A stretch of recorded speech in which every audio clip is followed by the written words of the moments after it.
You're listening to a CNA podcast.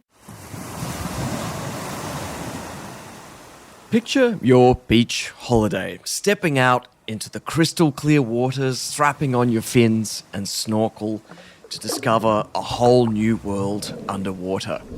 Coral reefs are incredible landscapes. They're complex, they're colourful and often ancient as well. While they're great for a vacation, reefs also support livelihoods and food security for millions of people. But climate change is taking a toll, and in recent weeks, coral reefs around the world have been hit hard. This week, we take a look under the surface to try and answer, can our corals be saved?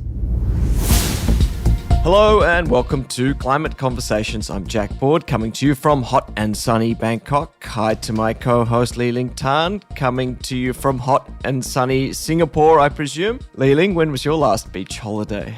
Hello there, Jack. It was last December over the New Year in Phuket, actually. And it was so hot that we could only go to the beach in the early evening around dusk when the heat was less intense and the sand didn't burn the soles of our feet. Oh, no. The water was still very warm and provided little reprieve from the oppressive heat. We did go snorkeling, and this ties to what we'll be talking about today. I was quite shocked to see more sediment than coral. Not quite what I expected nor what I remembered it used to be like in Phuket.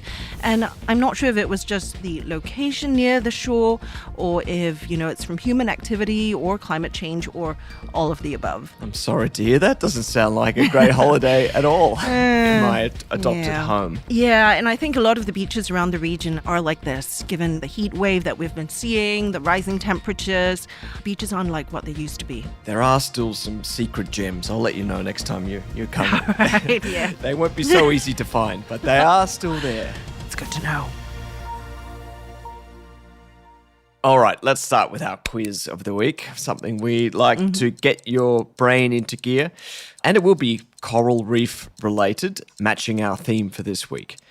Liling, this is for you and for everybody listening. Woohoo. Which country has the most coral reef coverage as a total area within its marine territory? Ooh. Think of all those famous coral countries.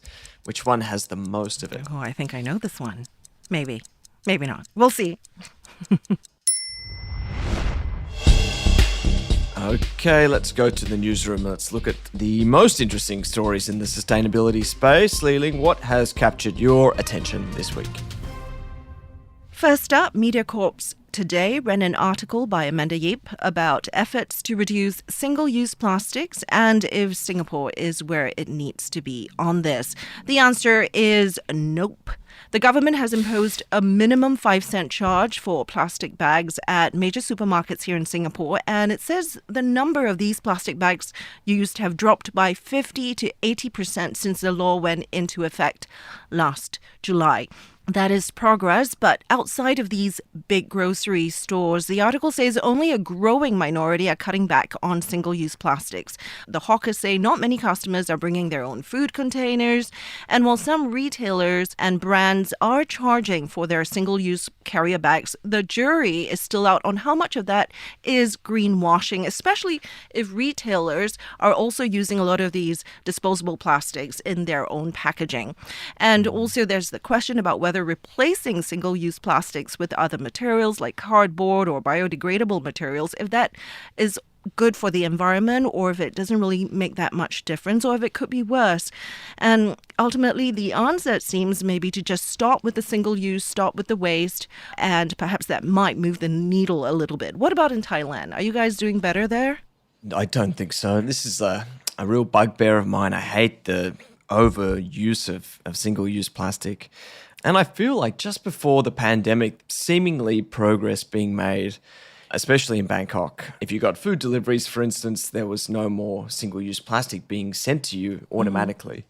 And as soon as the pandemic came, it was like an excuse to bring all of that back for hygiene reasons. And seemingly we haven't been able to wean ourselves off this. The plastic in Bangkok is crazy. Hearing that 50 to 80% headline sounded like pretty good progress, but as you say, there's so much complexity. At supermarkets.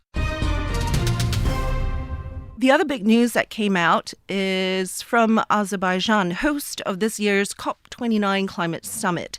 Now, the president of the Eastern European country said it will continue to invest in gas production to feed Europe's gas demand.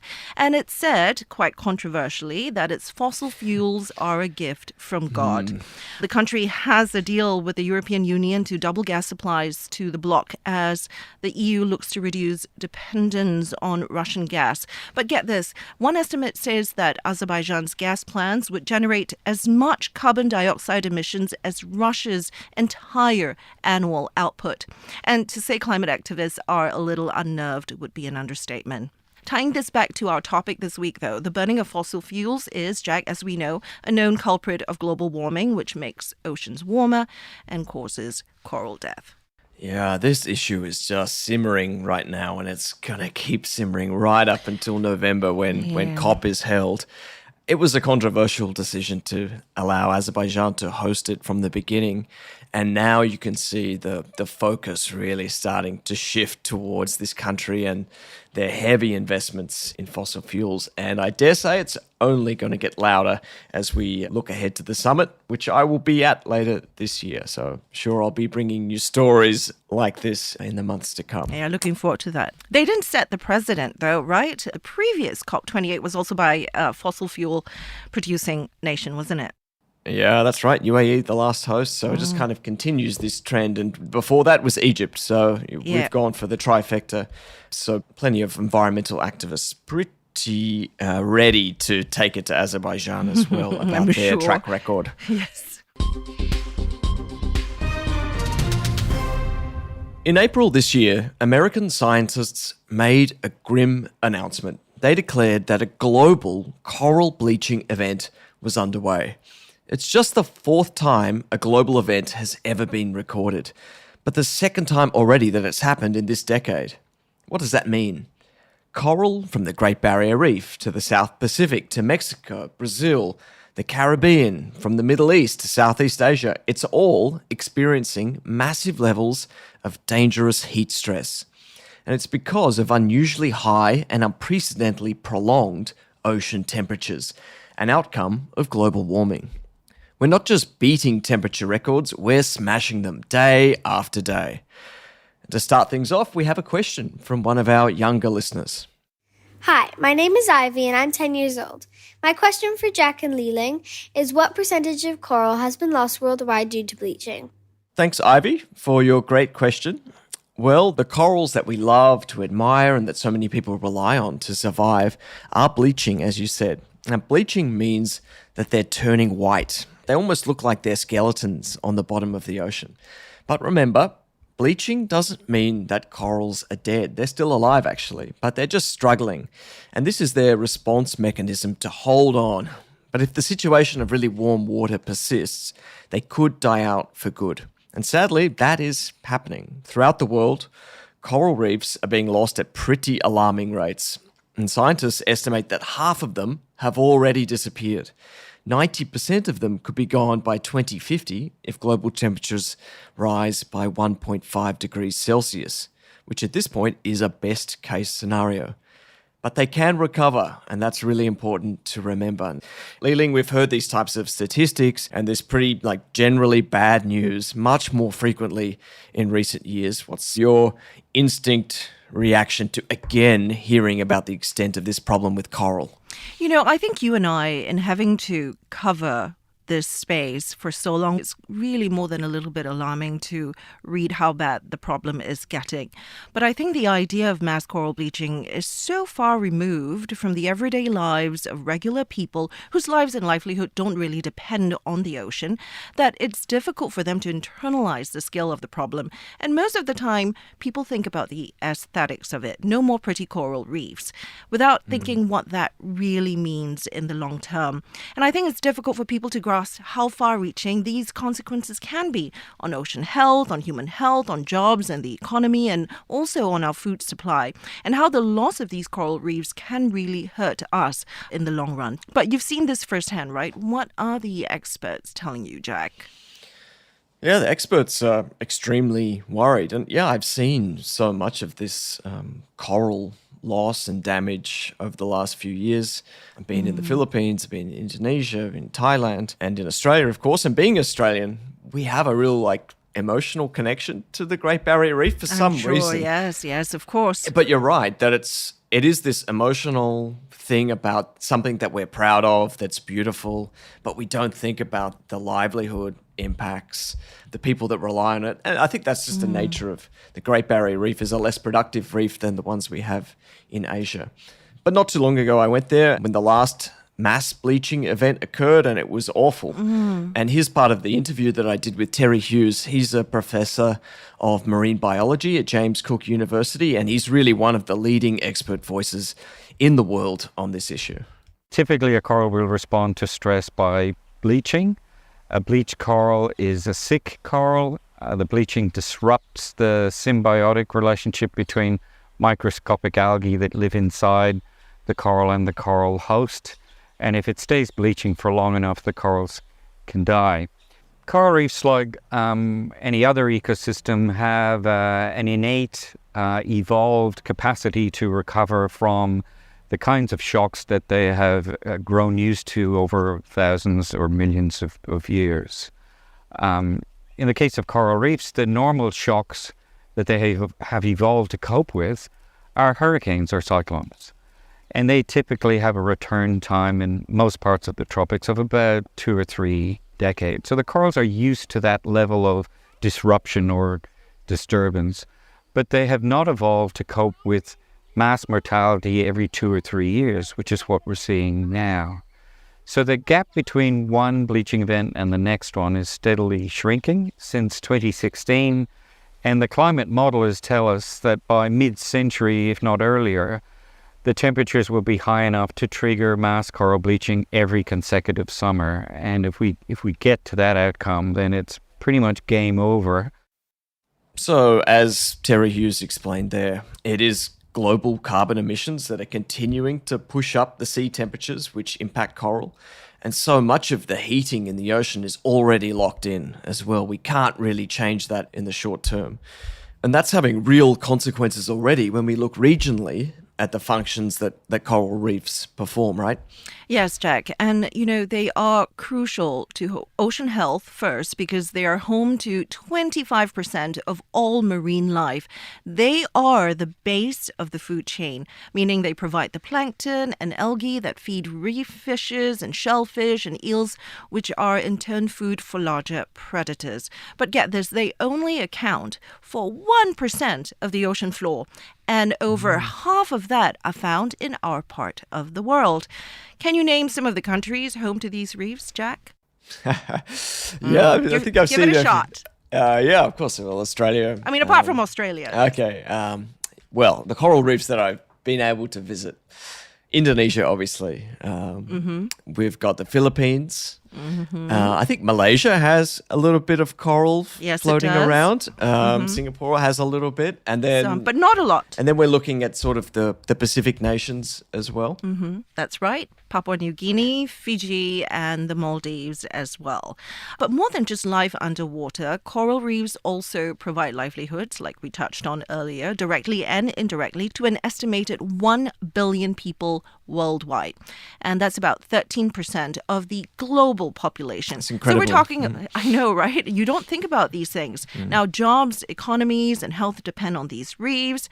And we're also talking, of course, about the fishing industry, tourism, even medicines like steroids that they get from corals, and antivirals and drugs from sea sponges to fight cancer. And we've barely even touched on the impact on our food security.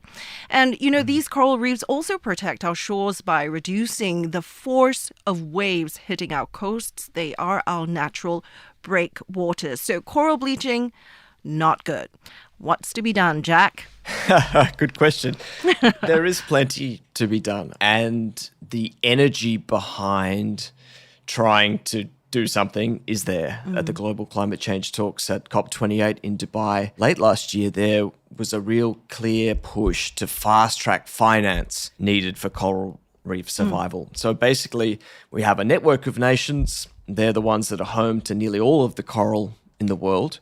So beyond those countries that we named in Asia, it's a lot of countries in the Middle East, in the Caribbean as well, that are really focused on this. And they made some pretty big, ambitious pledges at COP. So that includes a lot more protection of reefs. They want to double the area by 2030, and a lot more money. They want to raise $12 billion US by the end of this decade to pour into the issue. Now, some of that money will go into helping degraded reefs, which is a pretty common scenario that we're seeing throughout the world. And then they want to stop and reduce as much as possible these human activities that are harming coral reefs. So beyond what we're doing in terms of global warming, they want to take steps like preventing pollution, stopping these coastal developments that can destroy reefs, and overfishing as well. But finding this money has been traditionally difficult. Corals just really aren't a very attractive investment. And I think it comes back to what you've been saying, that we don't really acknowledge the functions that they perform. And it's hard then to put money into something when it's just like, oh, they're pretty colorful things that are nice to snorkel and see. I had an interesting conversation with Carlos Duarte. He is the executive director of the Coral Research and Development Accelerator Platform. So that was a mouthful, and also launched by the G20 to accelerate coral studies. And he's one of the people who was really leading this effort at COP28. So I've been working on marine science for 45 years, and we have plenty of evidence of how we ignore the oceans in every aspect of life and investments in science, technology, and conservation. So oceans receive about 10% of the investment in science compared to land, whereas oceans occupy 70% of the surface of the planet. We need solutions that can be applied at scales of thousands of square kilometers, and that's what we are fast-tracking. So we are not just looking at the most sophisticated technology, we are looking at solutions that can be deployed everywhere by everyone. It might seem that it's impossible to conserve or even restore coral reefs. So under that circumstance, when we're facing something that seems impossible, then we just need to redefine the boundaries of the possible. So as you can hear there from Carlos Duarte, he's really big on this push for more science and technology there on a really big scale. And at the same time, there are also these solutions being driven by small startups. I'm sure you've heard of startups in our region that are looking at coral. One I looked at in Dubai was actually born in Hong Kong. It's by a marine biologist turned entrepreneur, as well as a coral ecologist. And the company is called Reef. And they're using 3D printing to create these customized tiles. They look like these terracotta slates with kind of interesting patterns. And they then print them out and install them on the seafloor. Oh. And in simple terms, aiming to kind of resuscitate these underwater areas. They can attract fish and other kind of marine life. And especially in that part of the world, it's important because there's a lot of land reclamation going on and heavy shipping, and that has really decimated the local coral. So here's David Baker. He's the coral ecologist explaining that initiative. Well, corals need a hard bottom. They need clean water. They need sunlight. There are very simple things that they require, but without a hard bottom substrate, corals can never exist. A coral can't grow on sand. A baby coral can't settle on a sand grain and hope to survive. And unfortunately, all over the world, we have damaged reefs so much through mining and destructive fishing practices, dredging for coastal development and so forth, that the hard bottom is gone. And so the idea of the reef tile is a solution to restore the habitat upon which the corals need to grow. So if we do nothing, if we wait for nature to create new hard bottom, it's not going to work simply on our human timescales. So this intervention is simply allowing us to restore the habitat first so that we can then put the corals back in. And ultimately, our goal is to make sure that the reef develops to the point that the corals themselves are reproducing. They're spreading their population within the region. So even a small patch reef can have big impacts in that regard.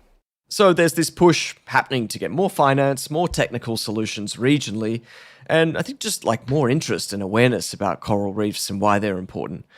Liling, Singapore's no stranger to marine research, obviously, conservation as well. There's even corals that I remember going and visiting in those southern islands. What's happening in this space there generally now? Well, you've seen more of these corals around these parts than I have, but I do know that Singapore does have coral reefs in our southern waters, but not quite as much as before.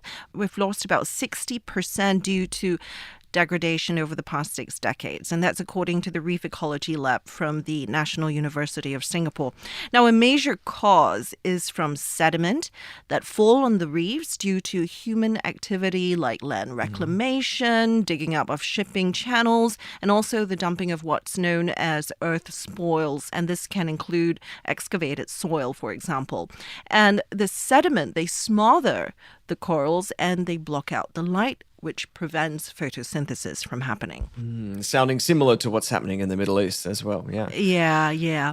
Now, there is a major move underway, though, to restore the reefs. And there is a plan to plant 100,000 corals in Singapore's waters over the next decade. And that starts this year. And the aim is to bolster biodiversity and shore up coastlines. So here's the interesting part about it. They're actually growing baby corals, nurturing them in nurseries here until they can be transplanted. Will it work? Jack, we'll have to check back in 10 years. All right, well, we'll pencil in another Singapore coral podcast in 2034. Stay tuned. Okay, it's time to answer the quiz question. The question again was, which country has the most coral reef coverage as total area within its marine territory? Who is the coral master? Oh, I know this. Can I guess? No one else is here to guess. It's just you. I would say Indonesia, but initially, I think the understanding was that it had just a little bit more coral reefs than Australia did.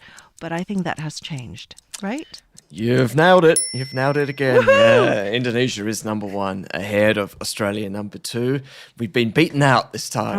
And you're right, the numbers used to be pretty much the same. And I think what's been acknowledged is that the data was really hard to properly quantify before. And recently there's been this project called the Allen Coral Atlas, which is led by Arizona State University. And they've been able to use advanced satellite technology to update all the global estimates of reef cover. And now they say Indonesia has nearly double the amount of coral as Australia. So really quite incredible to discover that so much more of Indonesia's waters are covered by reefs. And overall, the project found a lot more coral around the whole world.